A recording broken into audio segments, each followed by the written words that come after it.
Selamat datang di MRF Football, channel yang akan membahas berita seputar Manchester United. Jika kalian suka berita Manchester United dari kami, jangan lupa like, komen, dan subscribe. Dan juga nyalakan tombol loncengnya, agar kalian bisa tahu berita Man United terupdate dari kami. Terima kasih. Glory, glory Manchester United.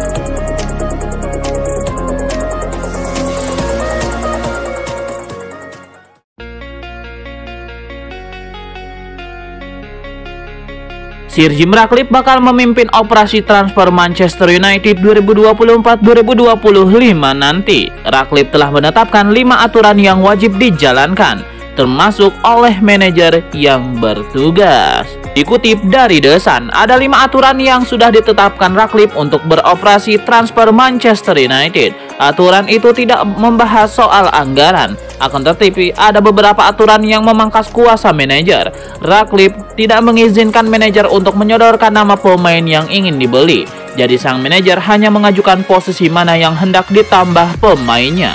Jadi tidak ada kasus seperti pada transfer Anthony.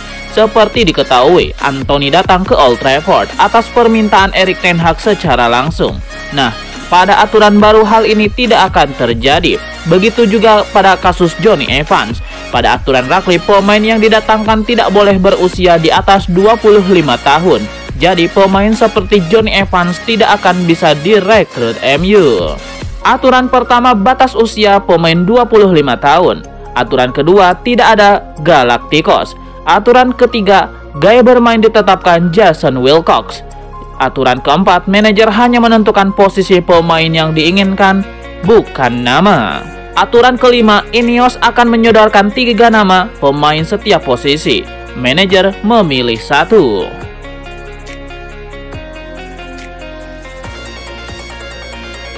Pemain baru akan dibutuhkan Manchester United dalam waktu dekat karena mereka ingin membangun skuad yang kuat untuk melupakan musim yang buruk ini. Posisi yang paling rawan di Manchester United adalah posisi back. MU juga mengincar back Crystal Palace dan asal Inggris Mark Guehi. Namun target utamanya adalah Jarrad Branthwaite. Manchester United sangat membutuhkan solusi jangka panjang di back tengah dan Branthwaite akan menjadi rekrutan yang fantastis.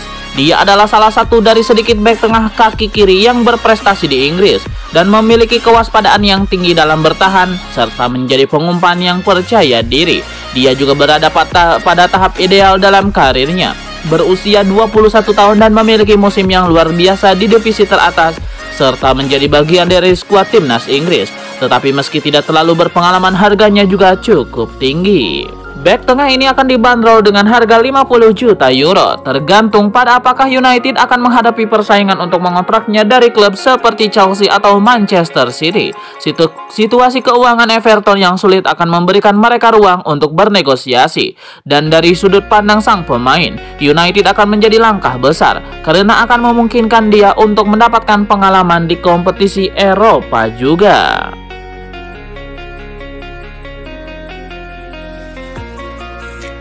Scott McTominay kembali memicu kritik karena tindakannya di luar lapangan. Dia cedera di laga terakhir musim 2023-2024, tapi justru memilih berlibur daripada fokus memulihkan kondisi. Cedera tersebut sepertinya tidak bisa menahan McTominay kurang dari 24 jam setelah akhir laga kemarin. McTominay kedapatan berlibur di Ibiza bersama beberapa rekannya termasuk mantan pemain MU Michael Carrick. Beredar video di media yang menunjukkan McTominay, Carrick, dan beberapa rekan mereka sedang menikmati siang hari di kolam renang.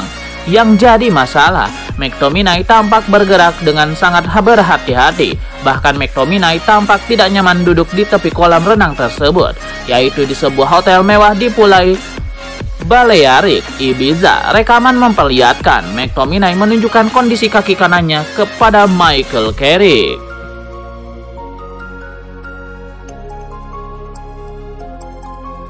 Manchester United belum juga mengambil keputusan terkait masa depan Erik ten Hag. Memang kontrak ten Hag tersisa 1 musim lagi, tapi isu pemecatan masih sangat kuat.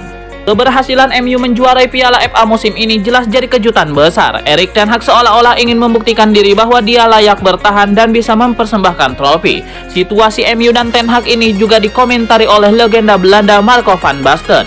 Memang Erik ten Hag bukan pelatih sempurna, ada beberapa kesalahan yang sudah dibuat, tapi tetap saja Erik ten Hag masih yang terbaik untuk Manchester United. Van Basten mengingat kembali riwayat kepelitihan Erik ten Hag sebagai pelatih. Selama berkarir, Erik ten Hag dikenal sebagai pelatih yang bisa mengembangkan tim menjadi lebih kuat, tapi harus dalam kondisi ideal.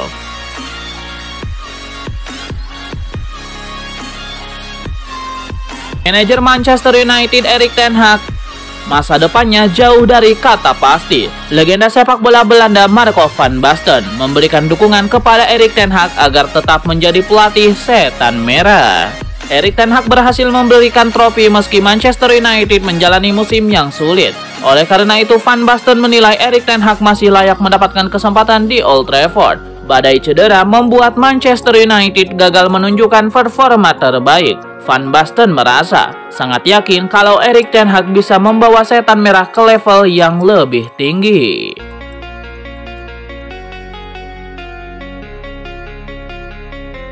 Borussia Dortmund dikabarkan tertarik dengan Mason Greenwood dan akan membuat keputusan lebih lanjut mengenai sang pemain setelah pertandingan final Liga Champions melawan Real Madrid.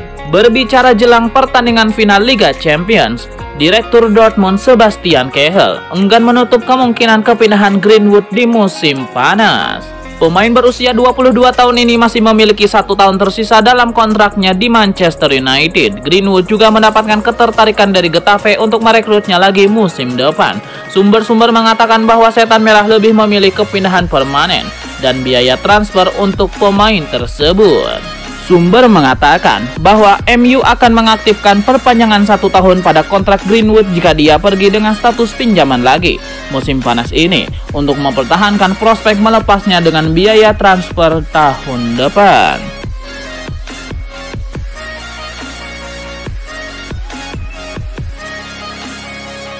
Anthony sudah melalui musim kedua sebagai pemain Manchester United. Lantas apakah performa winger asal Brazil itu sudah sesuai dengan harapan? Anthony melewati musim 2022-2023 dengan cukup mulus. Dia mencetak 4 gol dan bikin 2 assist dari 25 laga di Premier League.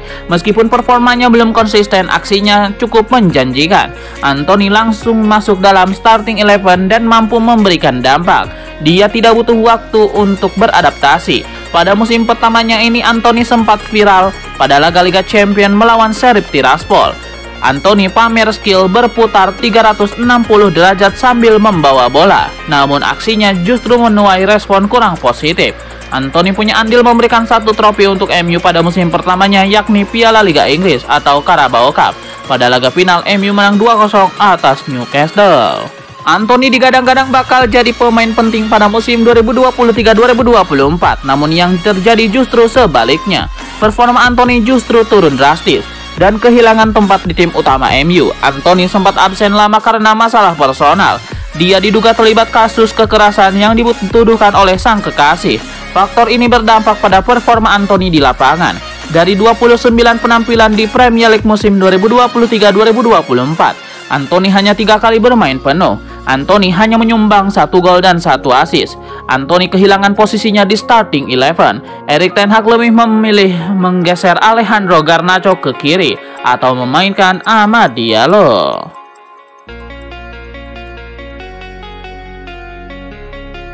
Manchester United sudah berpisah dengan Anthony Martial dan Rafael Varane. Namun kedua pemain ini nampaknya bukan yang terakhir angkat kaki dari Old Trafford. Kedua pemain ini pergi diyakini bukan yang terakhir bagi setan merah. Ada beberapa pemain lain yang berpotensi hengkang dari MU di musim panas nanti.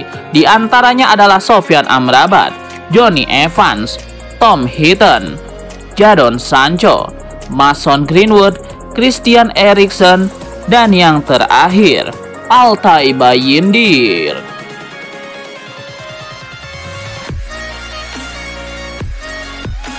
Ada kabar buruk datang dari Manchester United. Setan merah terancam terdegradasi ke UEFA Conference League pada musim depan.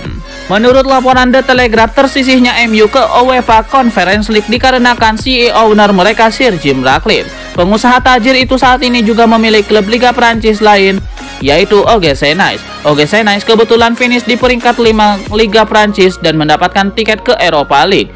UEFA memiliki aturan bahwa dua tim yang berada dalam kepemilikan yang sama tidak boleh bermain di kompetisi Eropa karena itu berpotensi terjadinya main mata antara kedua klub dan juga bermain adanya kecondongan pemilik ke salah satu klub sehingga asas fair play jadi ternoda. Lalu mengapa MU yang tersenggol ke Conference League dan bukannya OGC Nice? Dalam aturan UEFA dijelaskan bahwa jika ada dua klub dari kepemilikan yang sama, maka tim yang finish di peringkat lebih rendah maka dia akan tergeser.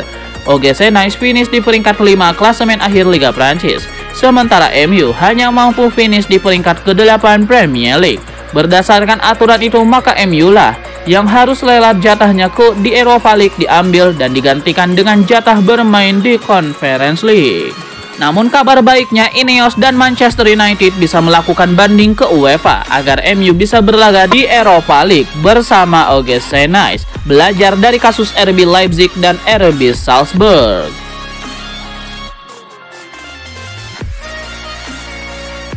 Legenda Manchester United Wayne Rooney mengaku Lionel Messi memang pemain yang luar biasa, tapi ia lebih memilih bermain bareng dengan Zinedine Zidane. Rooney pernah bermain dengan pemain seperti Cristiano Ronaldo, Ries van der Stroy, Nemanja Vidic hingga Edwin van der Sar. Ia juga pernah bermain bareng sesama pemain top asal Inggris macam Rio Ferdinand, David Beckham, Steven Gerrard hingga Frank Lampard. Namun Rooney punya mimpi yang sayangnya tidak pernah bisa terrealisasi. Ia mengaku sangat ingin bermain bareng bersama Zinedine Zidane. Wayne Rooney mengatakan Messi memang sangat luar biasa, tapi ia tetap memilih untuk bermain bareng Zinedine Zidane ketimbang Messi.